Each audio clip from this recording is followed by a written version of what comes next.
DeFi Render Masterclass គឺជាវគ្គសិក្សាថ្មីមួយដែលយើងផ្ដោតទៅលើ concept បែបអវិជាជាងការផ្ដោតទៅលើ rendering tool នៅក្នុង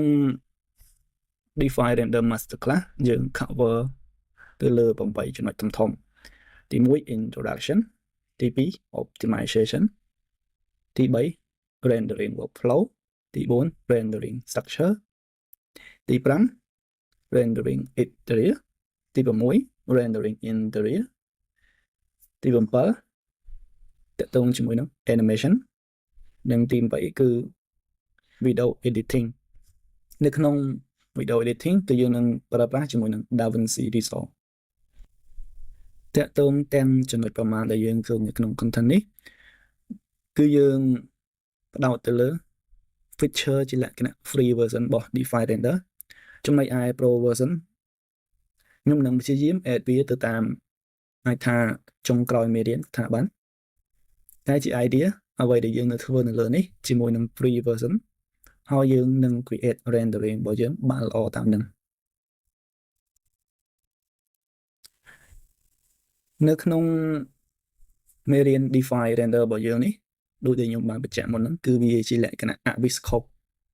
អញ្ចឹង Avis Scope គឺយើងផ្ដោតទៅលើ output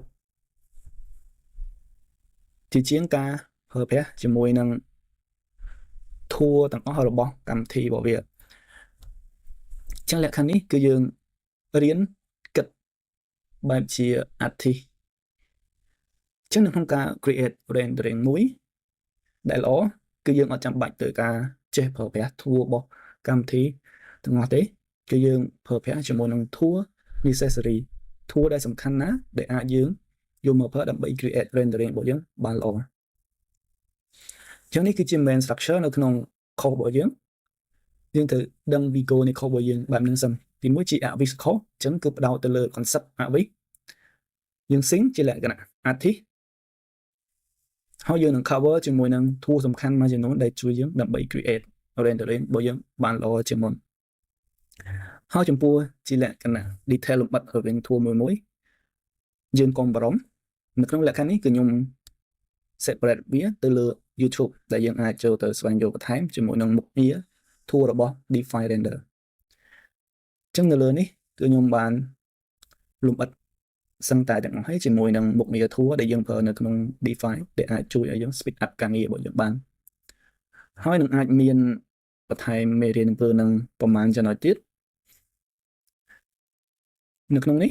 បច្ចុប្បន្នគឺមាន28មេរៀនតាក់ទងជាមួយនឹង tool របស់ DeFi នៅក្នុងហ្នឹងអាចថានឹងមាន option មួយទៀត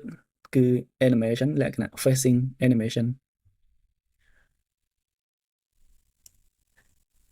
ដូចឯកទៅលើ concept នៅខាងលើមុនហ្នឹងឯងអញ្ចឹងគឺយើងត្រូវដឹងខ្លួនឯងថា